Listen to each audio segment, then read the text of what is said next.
제가 여러분들에게 묻고 싶습니다. 사랑하는 성도 여러분, 여러분들에게 기독교 신앙은 무엇입니까? 모든 불행을 다 피해가게 하는 능력입니까? 사고도 없고 사건도 없고 질병도 없고 승승장구하고 모든 것이 다 만사형통하고, 여러분 그런 것들을 여러분들이 갖고 계신 신앙이라고 생각하세요? 성경은 그렇게 얘기하고 있지 않아요.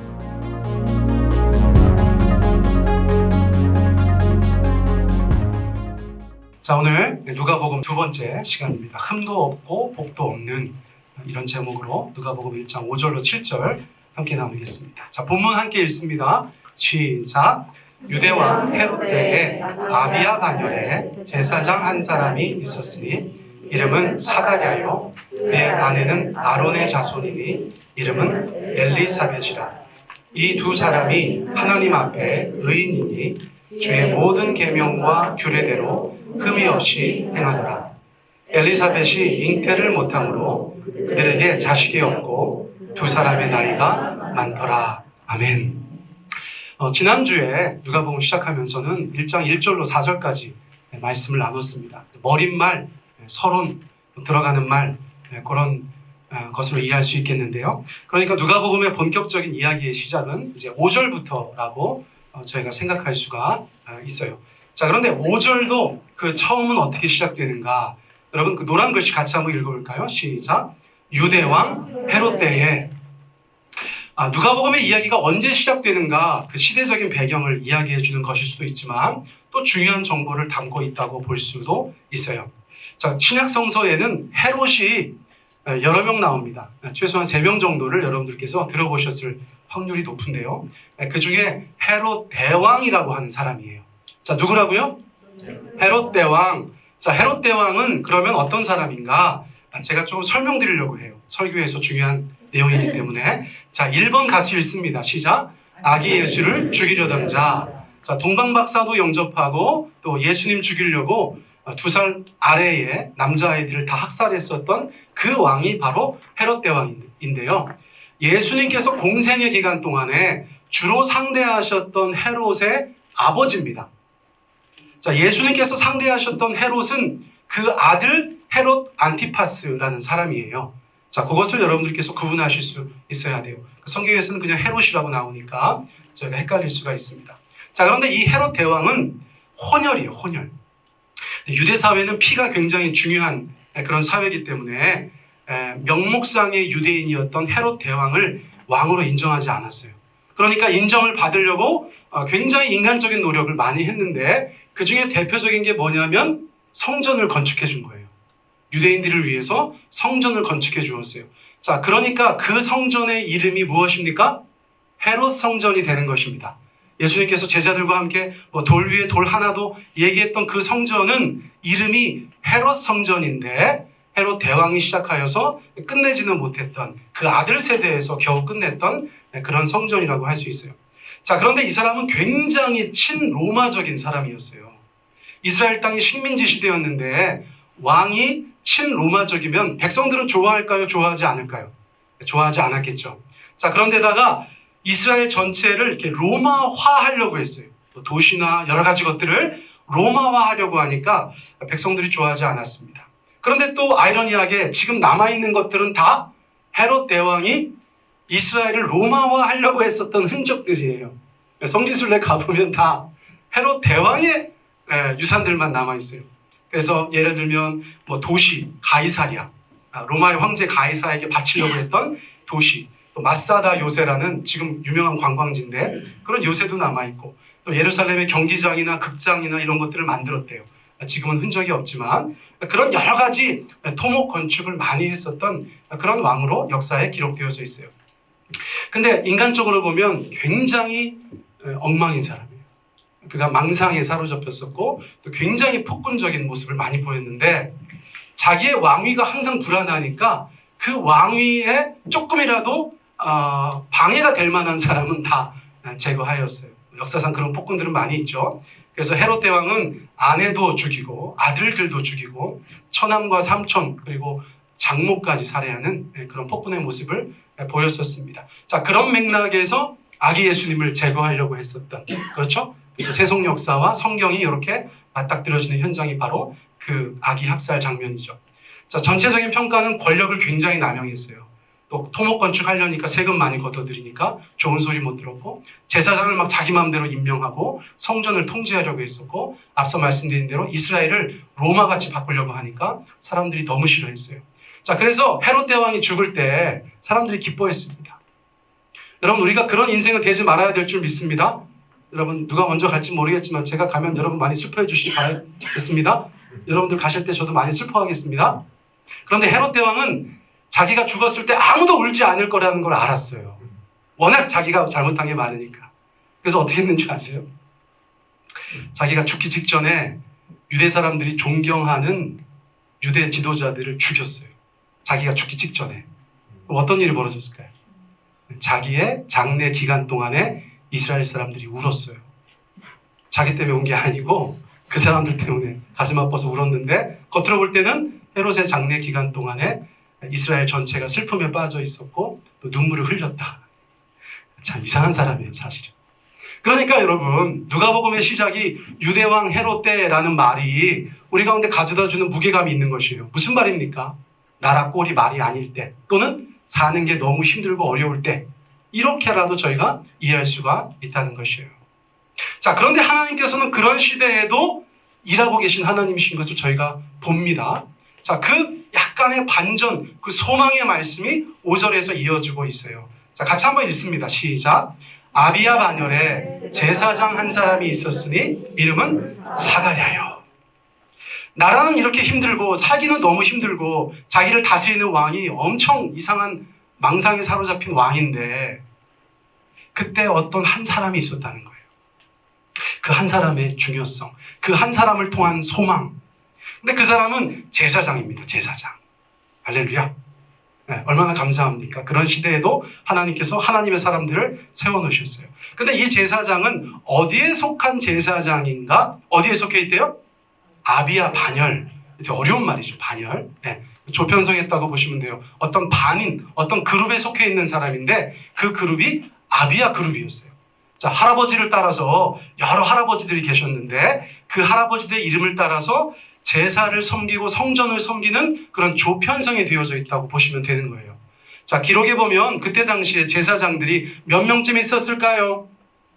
18,000명. 제가 적어놓고 물어보는데도 답을 안 하시고, 자, 18,000명 정도가 당시 유대 땅에 제사장으로 있었다. 그 사람들이 아주 성실하게 성전과 제사를 섬기고 있었는데, 여러분, 아비야 반열은 전체 24개 반열 중에 8번째 순서를 맡고 있는 그런 조였어요. 네. 자, 이 한 사람의 제사장은 그 아비야 반열에 속해져 있었던 사람인데, 이름이 뭡니까? 사가랴, 사가랴. 이름의 뜻은 너무 좋아요. 여호와께서 기억하신다. 할렐루야. 여러분, 제가 이거 설교 준비하다 보니까 이 이름이 되게 욕심이 나더라고. 여러분, 저도 그냥 사가랴라고 불러주세요. 사가랴, 사가랴 나무. 네. 그래서 하나님께서 기억하시는 인생, 이게 얼마나 복되고 귀한 인생인지 모르겠어요. 구약 성서에 7번 등장하는데 모두 다 제사장이나 레위인에게만 쓰여지는 그런 구별된 이름이라고 할 수 있어요. 예를 들면 뭐 저희 교회 전도사님 이름이 반석이지 않습니까? 반석. 여러분, 타종교회 갔는데 뭐 성직자가 반석인 사람이 있겠어요? 없을 거예요. 반석은 약간 교회 이름이잖아요. 그렇죠? 그런 것처럼 우리 사가랴는 또는 스가랴는 이것이 제사장이나 레위 사람들의 이름이었다는 것을 저희가 알 수 있어요. 자, 그런데 이분이 젊어서 결혼을 합니다. 네, 누구랑 결혼을 하는가? 자, 5절 계속 읽어볼까요? 시작. 그의 아내는 아론의 자손이니 이름은 엘리사벳이라. 네, 아내를 맞이하는데 10대 후반이었을 것이라고 생각해요. 아내를 맞이하는데 그 여자 이름을 먼저 얘기하는 것이 아니라 가문을 먼저 얘기하는 거예요. 가문을. 제사장에게 있어서 이 아내는 굉장히 중요합니다. 그래서 율법적으로 흠이 없는 어떤 여성이든지 아내로 맞이할 수 있는데, 당시에 베스트는 뭐냐면 제사장 가문은 제사장 가문과 결혼하는 것이었어요. 그러니까 지금 누가복음 1장 5절에서 말하고 있는 건 뭐냐면 사가랴가 최고의 아내를 맞이하였다. 적어도 가문에 있어서는 최고의 아내를 맞이하였다는 것을 보여주고 있어요. 자, 그 여자는 누구의 자손이래요? 아론의 자손이다. 이 말은 제사장 가문이다. 그 뜻이에요. 이름이 뭡니까? 엘리사벳. 그럼 미국이나 영국 가면 온통 엘리사벳이죠. 그렇죠? 영국 여왕도 엘리자벳. 그렇죠? 여러분, 이 엘리자벳이라는 이 말은 제사장의 아내로서는 또 최고의 이름이에요. 오늘 왜 이렇게 최고가 많아? 출애굽기 6장 23절 읽어볼까요? 시작. 아론은 암미나답의 딸 나손의 누이 엘리세바를 아내로 맞이하였고. 여러분, 구약 성서에 호세아라는 이름이 등장하죠. 자, 그것이 신약 성서에 오면 뭐가 됩니까? 그게 예수가 됩니다. 같은 이름입니다. 그런데 발음이 달라요. 무슨 말씀인지 아시겠죠? 구약에서 엘리세바가 신약에 오면 엘리사벳이 되는 거예요. 같은 이름이라는 것이에요. 같은 이름. 나의 하나님은 맹세의 하나님이시다. 이런 뜻을 가지고 있는데 중요한 건 뭐냐면 이스라엘 역사상 첫 번째 제사장이었던 아론의 아내가 엘리사벳이었다는 거예요. 그러니까 예수님 나시기 직전에 사가랴라는 제사장의 아내가 엘리사벳이다. 이거는 참 모양이 참 좋다. 이런 뜻으로 저희가 이해할 수 있다는 것이에요. 좋은 가문의 아론의 아내와 같은 이름을 가진 그런 아주 멋진 여인을 아내로 맞이한 사가랴. 그러니까 이 두 부부에 대한 주변 사람들의 기대가 있었을까요? 없었을까요? 아유, 우리 사가랴 총각, 아유, 엘리사벳 우리 아가씨 정말 둘이 결혼하는 거 너무 기가 막혀. 환상의 커플이야. 어쩜 이렇게 귀한 커플이 탄생했을까? 사람들이 막 칭찬해주고 막 축복해주고 그런 결혼을 했을 것이 분명하다는 거예요. 근데 중요한 건 뭐냐면 이분들의 신앙이에요. 이분들의 삶이에요. 그 젊었을 때부터 얼마나 귀한지 몰라요. 자, 누가복음 1장 6절 같이 읽습니다. 시작. 이 두 사람이 하나님 앞에 의인이니 주의 모든 계명과 규례대로 흠이 없이 행하더라. 할렐루야. 여러분, 이제 목회하면서 예를 들어서 목장 리더를 세울 때 목회자로서 가지고 있는 기도 제목은 뭐냐면, 여러분, 부부간에 똑같이 하나님 앞에 일정 수준의 신앙을 가지고 있는 그런 분들을 찾는 게 참 힘들고 어려운 일이거든요. 그럼 저희가 주변에 돌아보면 그렇지 않습니까? 여러분, 한 사람이 의롭다는 것은 보통 일이 아닌데 또 두 사람이 의롭다는 것은 보통 일이 아닌데 세상에 한 부부가 하나님 앞에서 의로운 삶, 성실한 삶, 신실한 삶을 산다는 것은 정말 기가 막힌 일이라고 저는 생각해요. 기가 막힌 일이에요. 자, 성경은 이 사람들을 하나님 앞에 의인이다 이렇게 평가하고 있어요. 자, 그것을 조금 더 구체적으로 설명한 것이 그 밑에 이어지는 구절인데, 여러분, 주의 모든 계명과 규례대로 행하는 것을 구약 성서에서는 의롭다고 했어요. 자, 그런데 여러분, 하나님의 말씀을 그렇게 철저하게 흠이 없이 지키는 사람의 삶은 어떤 모양을 가지고 있었을까요? 사랑하라는 주님의 말씀을 그대로 지키는 사람은 사랑이 넘치는 삶을 가지고 있었겠죠? 기도하라는 하나님의 말씀을 그대로 지키는 사람은 기도하는 인생을 살았을 거예요. 하나님 앞에 예배를 소중하게 여기고 사람들 앞에 정말 바른 삶을 살 수밖에 없는 것이 율법 준수의 삶이에요. 그 법이 우리의 삶의 모양을 그렇게 만들어가기 때문입니다. 아멘. 그러니까 우리가 사가랴와 엘리사벳 이 젊은 부부는 어떤 모양의 삶을 살고 있었을지 충분히 짐작하고도 남는다는 거예요. 자, 그러니까 가문도 좋고 주변 사람들의 기대도 있고 신앙적으로 봤을 때 정말 흠이 없이 행하는 그 부부를 바라보면서 우리가 복받았다고 할 수 있을까요? 없을까요? 할 수 있죠. 저희가 얼마든지 축복하면서 마음에 거리낌이 없었을 거예요. 사람들은 그렇게 생각했겠죠. 아유, 다 가졌어. 저 사람들은 다 가졌어. 완벽해. 근데 세월이 지났어요. 여러분, 그 짧은 구절에서 반전이 있어요. 반전. 자, 1장 7절 같이 읽습니다. 시작. 엘리사벳이 잉태를 못함으로 그들에게 자식이 없고 두 사람이 나이가 많더라. 우리 젊은 부부였는데 갑자기 성경에서 시간이 막 흘렀어요. 갑자기 흘렀어요. 그게 30년인지 40년인지 알 수 없지만 젊은 부부가 이제 노부부가 됐어요. 근데 가족 구성원의 변화가 없어요. 가족 구성원에 전혀 변화가 없습니다. 한국말 성경은 제가 몇 차례 말씀드렸는데 이 원문 성경의 접속사를 잘 번역을 안 하는 경향이 있다고 제가 말씀드렸죠. 접속사. 여러분, 원문 성경에 보면 1장 7절은 그러나로 시작합니다. 그러나. 앞에서 봤을 때는 정말 기가 막혀요. 100점짜리 젊은 커플이에요. 그런데 그들의 삶에도 반전이 있는 거예요. 그러나 엘리사벳이 잉태를 못했다. 자, 이거는 여자 탓이라는 게 아니에요. 여러분, 애를 혼자 낳았습니까? 아니죠. 네, 저희가 그것은 충분히 알 수 있어요. 이 부부는 어떤 이유인지 간에 아기를 갖지 못하는 부부였던 거예요. 그래서 결과적으로 엘리사벳은 잉태를 하지 못한 거죠. 또 결과적으로 그들에게는 자식이 없게 된 것이에요. 그리고 세월이 흘러서 두 사람이 나이가 많아졌습니다. 자, 이제 소망이 있습니까? 없습니까? 적어도 자식을 보는 것에 있어서 소망이 있습니까? 없습니까? 없어요. 그렇다고 진짜 막 아주 그냥 막 백발 할아버지 할머니는 아니에요. 과거에 제가 루키 설교할 때 뭐라고 말씀드렸습니까? 할머니 나오미는 성경학자들이 몇 살 정도 됐을 것이라고 추정한다고 말씀드렸어요. 40대. 왜 그래요? 여러분 요즘에 환갑잔치 합니까? 안 합니까? 잘 안 하죠. 그렇죠? 저 어릴 때만 해도 막 누가 환갑잔치 하신다고 하면 뭐 장수하셨네 막 이러셨어요. 그렇죠? 요즘에 환갑잔치 한다 그러면 사람들이 뭐라고 하죠. 그렇죠? 생각해보면 저도 환갑이 얼마 안 남았어요. 시대가 변하고 사람들의 이 평균 연령이 오락가락하면서 노인에 대한 개념은 여러분 변화가 많이 있습니다. 지금 뭐 60대는 뭐 청춘이죠. 그런데 이스라엘 고대 시대의 60은 여러분 정말 장수의 복을 누린 분이 되시는 거예요. 예수님 30세쯤에 공생애를 시작하면서 그 사회에서는 랍비로 칭함받고 장로 취급당하시는 거예요. 여러분 그 사회의 차이를 아시겠죠? 자, 그러니까 사가야와 엘리사벳도 우리가 생각하는 그런 할아버지 할머니는 아닌데 그럼에도 불구하고 그 시대에는 장로들이고 그 시대에는 노인 취급을 당했던 사람들이라는 것이에요. 그러니까 젊어서도 아이를 못 가졌는데 이제 노부부가 나이가 많이 들었으니까 자식에 대한 소망은 이전보다 더 없어지는 것이 사실이죠. 근데 여러분 오늘날도 결혼하여서 원함에도 불구하고 자식이 생기지 않는 것은 큰일이죠.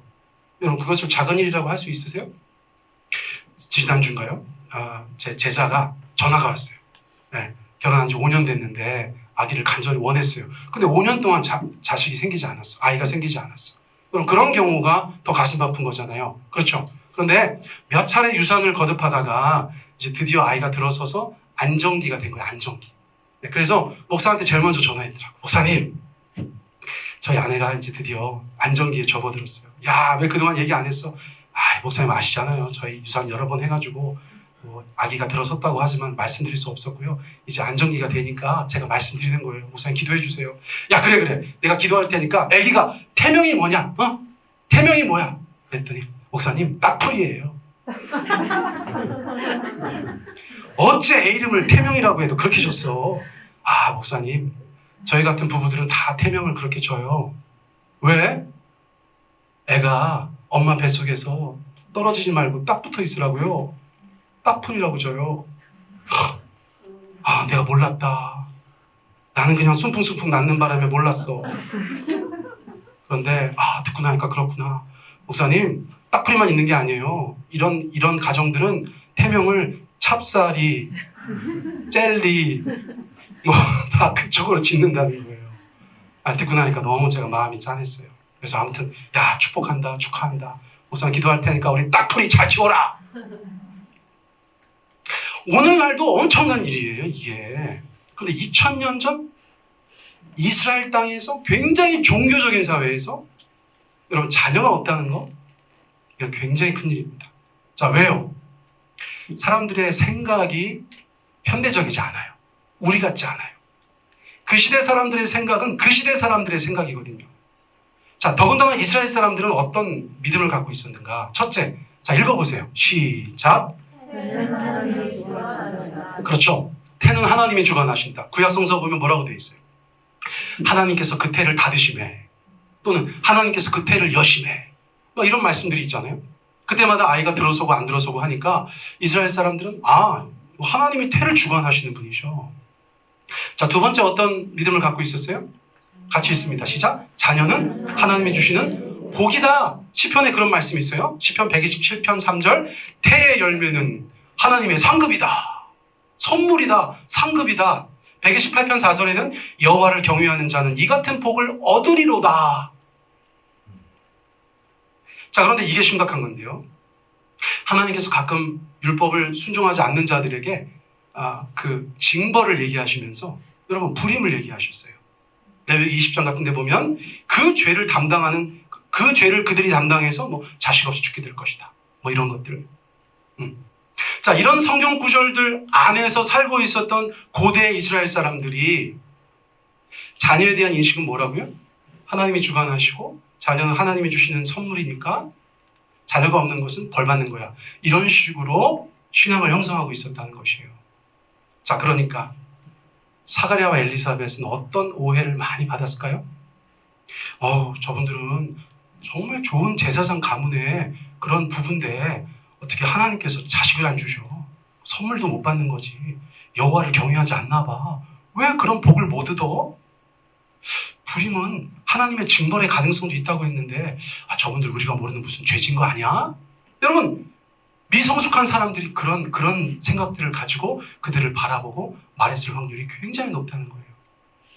자, 마지막은 뭡니까? 예를 들어서 불임은 징벌의 가능성이 있다는 것이 불임은 징벌이다와 같은 뜻이에요? 아니죠. 여러분, 아니에요. 아닙니다. 성경은 우리가 이렇게 넓은 관점으로 하나님의 그 본래의 의도를 생각하고 묵상하면 이런 식으로 해석이 나오지 않습니다만 인간들은 그렇게 성숙하지 못해요. 자, 그러니까 사가랴와 엘리사벳이 그 자식 없음 때문에 그들 스스로 평생 동안 마음에서 소화하고 삭혀야 됐었던 삶의 시간들이 있었다는 거예요. 어떤 일들을 겪었을까요? 여러분, 이것은 한국에서 뭐 죽음에 이르는 5가지 단계 이렇게 알려져 있는데 원래는 그렇지 않아요. 뭐 큰 슬픔, 굉장히 충격적인 일에 대해서 사람들이 5가지 단계를 보여준다는 거죠. 근데 되게 흥미로운 것은 이 이론을 만든 사람이 엘리사벳이에요. 이름이. 학자의 이름이 엘리사벳. 제가 연구하다가 아주 참 재밌다고 생각했어요. 1960년대에 이 논문을 발표하셨는데 이분이 오늘날 호스피스 사역에 굉장히 큰 영향을 주었던 학자예요. 그래서 그때는 아무도 그런 연구하지 않았는데 이제 예를 들어서 시한부 인생을 선고받고 죽음에 다다르는 사람들을 곁에서 보면서 그들이 어떤 심리적인 과정을 거치는지 이런 것들을 연구해서 5가지 단계가 있다는 것을 발표했어요. 오늘날도 많은 사람들이 동의하죠. 근데 꼭 죽음에 관한 것인가? 그렇지 않아요. 예를 들어서 우리가 원치 않은 큰 일을 갑자기 당했을 때 여러분 똑같이 우리 마음속에서 이런 5가지 절차들을 밟는다고 볼 수 있어요. 예를 들어서 당신이 죽어요. 이런 얘기를 의사한테 들었다고 생각해 보세요. 처음에 어떻게 한다는 것이에요? 그걸 부정한다는 거예요. 무슨 소리냐고. 내가 왜 죽냐고. 돌팔이 의사 같으니. 내가 다른 병원 가서 또 해보겠다. 이런 식으로 그 일에 대해서 부정한다는 거예요. 자, 2번째는 어떤 감정을 갖는데요? 분노한다는 거예요. 분노. 그 일이 받아들여질 수밖에 없는 상황이 됐을 때 막 주변 사람들한테 화를 내고 또는 하나님에게 하나님 나한테 이러실 수 있냐고. 어떻게 나한테 이러실 수 있냐고. 막 화를 낸다는 거예요. 그러다가 또 마음이 바뀌어서 거래한대요. 거래. 그래서 예를 들어서 의사한테는 선생님 살려만 주시면 제 전 재산을 드리겠습니다. 이런 거 드라마의 한 장면 같죠. 또 하나님 앞에 뭐라고 기도합니까? 주님 살려만 주시면 제가 이전의 삶을 청산하고 주께 헌신한 삶을 살겠습니다. 막 그런 과정도 거친다는 거예요. 근데 그 기간이 이 5개 중에 제일 짧대. 막 거래하다가 그게 막 어떤 놀라운 변화가 갑자기 나타나지 않으니까 그렇죠? 바로 우울의 단계로 들어간다는 거예요. 그래서 의기소침해서 아무것도 하지 않고 그렇게 그냥 시간을 보내는 그런 시간들도 있다는 거예요. 그러다가 결국에는 마지막에 그것을 받아들이는 거예요. 수용하는 단계에 가게 된다는 것입니다. 그래서 예를 들어서 시한부 인생 선고받은 사람들은 그때 막 의미 있는 일을 하려고 하고 자기가 할 수 있는 일을 찾아서 하는 그런 단계를 거친다는 거예요. 근데 제가 아까 말씀드린 것처럼 불임이나 또 저에게 있어서는 탈모 같은 거 이게 다 적용이 되더라고요. 예를 들어서 미장원 갔는데 30대 중반에 머리 하던 분이 아저씨 탈모 같은데 무슨 소리냐고 지금 막 부정하죠. 그렇죠? 왜 부정합니까? 젊어서는 막 미장원 가면 막 원장님이 막 아저씨 머리숱이 너무 많아요. 너무 귀찮다고 막 하면서 수술 치던 시절이 있었거든요. 그런데 나보고 탈모라고 하니까 막 부정하죠. 그렇죠? 미장원 바꾸고 막 다시는 안 가 거기 막. 근데 이제 세월이 자꾸 지나도 너무 분명해졌어. 그럼 막 분노하는 거예요. 왜 내게 이런 일이? 왜 내게 이런 일이? 차라리 문집사걸 가져가시지. 가져가시려면 살을 가져가시지 막 이러면서 막 분노하는. 그래서 거래합니다. 하나님 이 머리만 지켜주신다면 제가 남은 목회사역 주님 앞에 성실하게. 이거 내 소원인데 이거 머리 한번 여기 넘겨보는 게 소원인데 이제 도저히 그걸 못하는 그런 거죠. 그러다가 좀 우울해지기도 했어요. 예를 들어서 어디 집회를 갔다 왔는데 그 교회에서 막 사진을 찍어줘. 강사라고. 네? 강사라고 사진을 찍어줬는데 여러분 집회할 때 제가 제일 싫어하는 조명이 뭐냐면 이렇게 천장에서 내리꽂는 조명이에요. 근데 뭐 이제 집회 가면 막 굉장히 막 어느 교회나 단체는 막 굉장히 화려하게 하고 하거든요. 핀 조명 막 쏴주고. 여러분 제 머리는 핀 받잖아요. 대머리 돼 대머리. 근데 또 막 그 사람들은 막 강사 사진 찍어준다고 엄청 좋은 카메라로 막 클로즈업 해가지고 찍어요. 근데 그때 나는 막 기도에 인도하고 있고 막 말씀 전하고 있으니까 아무것도 신경 못 쓰고 노출된 상태인데 나중에 집회 끝나고 사진을 보내줘. 강사 목사님 너무 수고하셨습니다 하고 사진을 딱 보내와. 컴퓨터를 여는 순간 막 너무 슬픈 거예요. 거울로 볼 때는 있는 쪽만 보거든요. 이렇게 있는 쪽으로만. 근데 막 이 사람들 막 위에서 찍고 막 나쁜 놈들. 그래서 막 우울해지는 거예요. 그렇죠? 그러다가 결국에 어떻게 돼요? 받아들여. 그래. 받아들여지는 거예요. 어차피 뭐 죽을 때 가져갈 것도 아니고 이러면서 받아들여줘. 최근에 제가 약간 심을 생각도 좀 하고 있어요. 응? 여러분 좀 도와주십시오.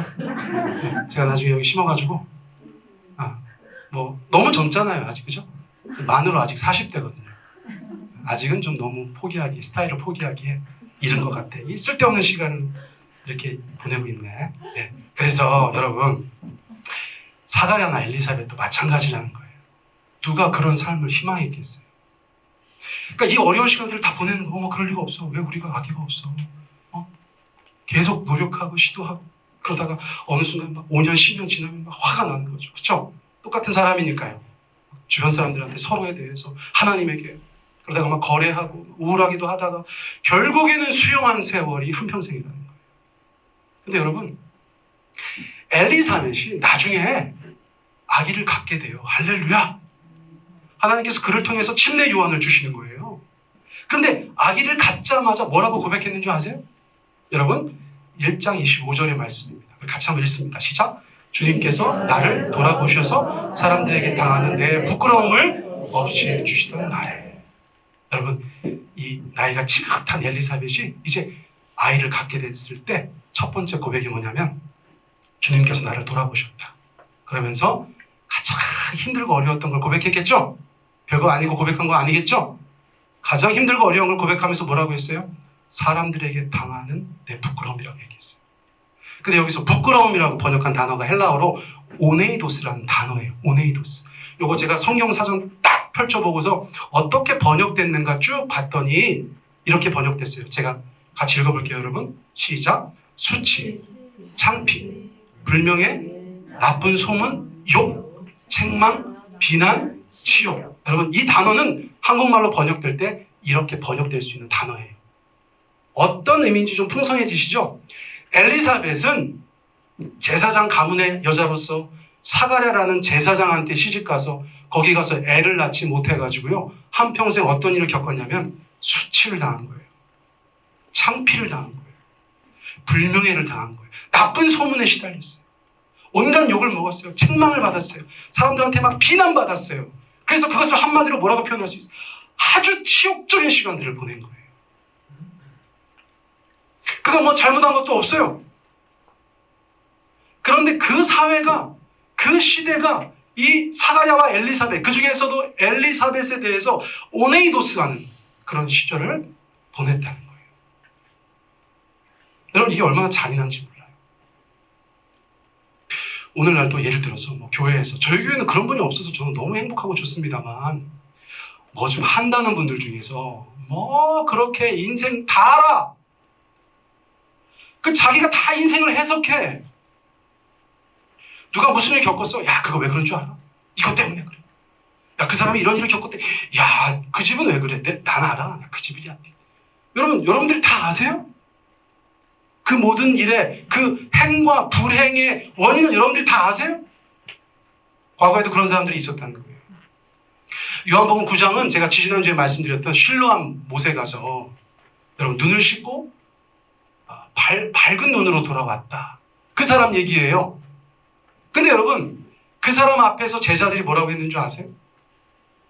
그 앞을 못 보는 그 시각장애인 앞에서 제자들이 뭐라고 했는 줄 아세요? 여러분 한번 읽어보세요. 시작. 선생님, 이 사람을 믿는 사람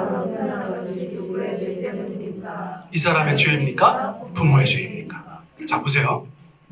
앞을 못 보는 사람이 있어, 날 때부터. 근데 지금 이 사람이에요, 저 사람이에요? 네? 성경에 뭐라고 적혀 있어요? 이 사람이에요, 저 사람이에요? 이 사람, 이게 무슨 뜻이에요? 이 사람의 이 사람, 그 사람이 여기 있어요. 그 사람이 여기 있는데 제자들 중에서 어떤 사람이 예수님한테 선생님, 이 사람, 이 눈먼 사람, 이 사람 이렇게 태어난 게 누구 죄 때문입니까? 이렇게 물었다는 거예요. 그러면서 구체적으로 뭐라고 얘기했어요? 그 사람의 죄 때문입니까? 부모의 죄 때문입니까? 세상 잔인한 질문을 한 거예요. 여러분, 그 얘기를 듣던 그 시각장애인은 마음이 어땠을까요? 여러분, 이런 미성숙한 질문에 대한 예수님의 답변이 뭔지 기억하세요? 예수님께서 그렇게 대답하셨어요. 이 사람의 죄도 아니고 그 부모의 죄도 아니다. 여러분, 예수님께서는 그냥 이렇게 흘려 지나가는 말씀도 사람을 살리시는 말씀이에요. 아무것도 안 보이고 그 얘기를 듣고 있었던 사람의 입장에서 생각해 보세요. 주변 사람들이 이 사람이 이렇게 된 건 누구 죄 때문입니까? 이 사람입니까? 그 부모 때문입니까? 누구의 죄 때문입니까? 예수님은 알고 계시겠지. 예수님 뭐라고 하실까? 예수님 뭐라고 하셨다는 거예요? 이 사람 죄도 아니고 그 부모 죄도 아니다. 이렇게 말씀하셨다는 거예요. 여러분, 이 사람이 막 살아나는 거예요. 그런데 예수님께서 침 뱉어가지고 그렇게 하신 거예요. 얼마나 은혜로운 얘기인지 몰라요. 여러분, 세상 일 다 설명할 수 있으세요? 정말 태는 하나님이 주관하시는 거 맞습니다. 자식은 복인 거 맞아요. 징벌의 가능성도 있는 것도 맞아요. 그런데 이거 설명해 보세요. 그러면 아브라함과 사라, 믿음의 조상 그 부부도 엄청나게 오랫동안 불임의 시간을 가졌어요. 여러분, 그 자녀 이삭과 리브가도 엄청나게 긴 시간 불임의 시간을 보냈어요. 야곱과 라헬도, 삼손의 부모인 마노아 부부도, 사무엘의 부모인 엘가나와 한나도, 그리고 침례 요한의 부모인 사가랴와 엘리사벳도 똑같은 일을 겪었어요. 그럼 그 사람들은 다 하나님 앞에서 숨겨놓은 죄악이 있는 사람들입니까? 불의한 사람들입니까? 하나님 앞에 복받지 못한 사람들입니까? 여러분, 그렇게 설명할 수 있습니까? 인생이 그렇게 쉽게 설명되지 않는다는 것이 성경의 메시지라는 거예요. 여러분, 우리가 겪는 일, 우리 부부가 겪는 일, 우리 가정의 일들, 우리 교회의 일들, 우리 사회의 많은 일들, 얼마나 잘난 분들이 많으신지 그걸 그냥 단번에 해석을 해. 무엇 때문에 그렇다. 욥기를 읽으시기 바랍니다. 그런 분들은. 욥기를 읽으시기 바랍니다. 하나님께서 야, 네가 뭘 알아? 네가 뭘 알아? 라고 말씀하시는 것이 욥기예요. 우리는 우리 인생을 다 설명할 수 없어요. 그것이 정답이에요. 그런데 여러분, 제가 이 말씀을 준비하면서 그런 시대에, 그렇죠, 그러한 시대에 이러한 가정에서 이 부부가 그렇게 힘들고 어려운 시간을 보내면서 막 치욕적인 삶, 수치스러운 삶, 막 불명예의 삶에 그 시간들을 보내면서도 그들이 어떤 삶과 신앙을 가지고 있었는지를 보면서 큰 은혜를 받았어요. 여러분, 이 두 사람의 신앙을 한마디로 말하면 뭡니까? 그럼에도 불구하고의 신앙이에요. 그럼에도 불구하고의 신앙이에요. 시대를 탓하지 않았습니다. 자신들의 처지를 탓하지 않았습니다. 서로 미워하고 서로 막 저주하면서 그 가정이 막 위태롭지도 않았어요. 그들은 하나님 앞에서 여전히 의로운 삶을 살아갔어요. 너무 기가 막히지 않습니까? 그런 사회 속에서도 그럼에도 불구하고 하나님을 경외했고요. 그런 처지에서도 그럼에도 불구하고 하나님의 말씀 앞에 순종했고요. 여러분, 저희 할머니 시대만 해도 아기 못 나면 막 쫓겨나고 그랬잖아요. 2000년 전에 그 고대 이스라엘 사회에서도 마찬가지거든요. 그런데 사가랴는 엘리사벳을 끝까지 품고 있고 첩이나 다른 일을 하지 않았죠. 두 부부가 그냥 곱게 늙었어요. 그 아내를 품고 그 남편의 그늘 아래서 그 부부가 서약을 지키면서 서로 사랑하면서 살았다는 거예요. 직분에 충실하기가 쉬웠을까요? 여러분, 제사장 부부인데 말이죠. 사람들이 볼 때 복을 못 받았어. 손가락 길러나고 사람들이 막 자기들끼리 수근거리고. 그럼 그 직분에 대해서도 회의적일 수 있거든요. 나중에 보니까 사가랴는 그 제사장 직분을 너무나 성실하고 신실하게 잘 감당하는 모습을 보여줍니다. 많은 사람들이 그렇게 사람들한테 당한 게 너무 많다고 엘리사벳이 스스로 고백할 정도였는데 그 사람들을 다 인내하고 용납하면서 여러분 세월을 보냈다는 거예요. 그리고 무엇보다 사가랴가 나중에 하나님의 메신저가 찾아와서 뭐라고 얘기하냐면 너의 간구가 들렸다. 너의 간구가 들렸다. 여러분, 기가 막히지 않습니까? 아무 소망이 없는데도 하나님을 신뢰하고 그 말씀을 믿어서 끝까지 기도하고 간구하는 사가랴의 모습, 엘리사벳의 모습. 여러분, 그것이 누가복음 첫 장면에 등장하는 거예요. 여러분, 많은 사람들은 신앙을 달리 이해하고 있어요. 제가 여러분들에게 묻고 싶습니다. 사랑하는 성도 여러분, 여러분들에게 기독교 신앙은 무엇입니까? 모든 불행을 다 피해가게 하는 능력입니까? 사고도 없고 사건도 없고 질병도 없고 승승장구하고 모든 것이 다 만사형통하고, 여러분, 그런 것들을 여러분들이 갖고 계신 신앙이라고 생각하세요? 성경은 그렇게 얘기하고 있지 않아요. 예수님조차 여러분 고난의 상징인 분이에요. 고난의 아이콘인 분이세요. 근데 그분의 신앙은 뭡니까 그러면? 사도들의 신앙은 뭡니까? 잘 나갈 때만 주님 섬기는 것이 사도들의 신앙이었습니까? 여러분, 제자들의 신앙이었습니까? 아니라는 거예요. 모든 불행을 피하게 하는 능력이 아니고 어떤 고난도 이기게 하는 힘이 바로 신앙이 되어야 한다는 것입니다. 사가랴와 엘리사벳이 오늘 누가복음의 첫 장면에서 저에게 보여주는 것은 바로 그것이에요. 사랑하는 성도님들, 우리 믿음의 후배님들, 우리 부부는 이런 삶을 살았어요. 우리가 정말 많은 기대 속에서 가정을 시작했지만 안타깝게도 주님께서 우리 가운데 아이를 허락하지 않으셨어요. 그래서 굉장히 어려운 시간을 보냈죠. 그러나 그럼에도 불구하고 우리는 하나님을 입술로 원망하지 않고 하나님을 잘 섬기며 서로 사랑하고 아끼면서 그 시간들을 보냈습니다. 그런데 끝까지 기도를 포기하진 않았어요. 기도하고 간구하고 그런 시간을 보냈습니다. 그러자 마침내 하나님께서 우리 아내를 통해서 침례 요한이라는 예수님의 길을 예비하는 여자가 낳은 자 중에 가장 큰 자라는 바로 그 아들을 우리를 통해서 허락해 주셨어요. 이 부족한 노부부의 간증이 여러분들의 삶에 은혜가 되고 교훈이 되기를 바랍니다. 제가 사가랴 제사장을 간증 집회를 모시면 그런 얘기를 한다는 거예요. 여러분, 많은 사람들이 신앙을 오해하고 있어요. 내 삶에 아무 일도 없어야 하나님의 역사라고 생각해요. 그러나 우리가 사는 시대, 우리가 사는 인생은 그런 신앙을 가지고 있을 때 여러분 100% 실족하게 되어 있습니다. 왜 그렇죠? 잘못된 기대이기 때문에 그래요. 여러분들, 저와 여러분들은 인생을 살면서 심지어 믿지 않는 사람들이 겪는 어려움도 똑같이 겪을 수 있어요. 그러나 우리 하나님, 우리의 신앙은 그 어떠한 고난도 이기게 하는 하나님이시고 이기게 하는 힘이 될 줄 믿습니다. 아멘. 마침내 우리 하나님께서 그 부부에게도 놀라운 역사를 이루셨다는 것을 성경이 우리 가운데 증언해주고 있잖아요. 우리 같이 기도하겠습니다. 기도하실 때 여러분 개인이나 부부나 가정이나 또 여러분들 주변에서 여러 가지 삶의 어려움으로 지금 부정하고 있고 또 분노하고 있고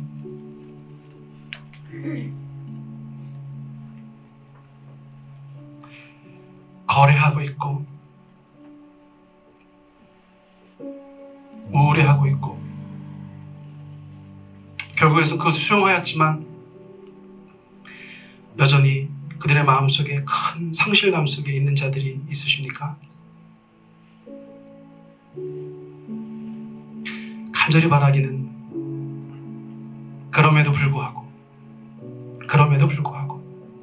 하나님을 끝까지 신뢰하시고 그분을 사랑하시고 사람을 탓하거나 미워하지 않고 서로 사랑하고 품어주면서 그 어려운 시간을 주님 앞에 기도하며 이겨내는 참 신자의 삶을 우리 모두가 살아내기를 원합니다.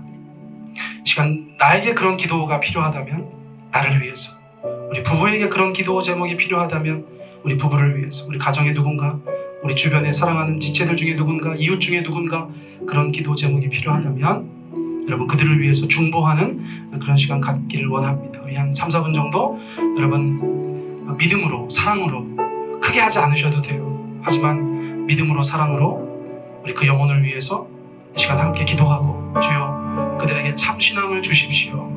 끝까지 하나님 한 분이 그들의 소망 되게 하여 주십시오. 우리 그렇게 기도하도록 하겠습니다. 우리 함께 기도합니다. 사랑의 하나님 아버지 감사합니다. 우리의 삶에 많은 일들이 있습니다. 하나님 아버지 그 모든 시간들 속에서 우리가 헛되이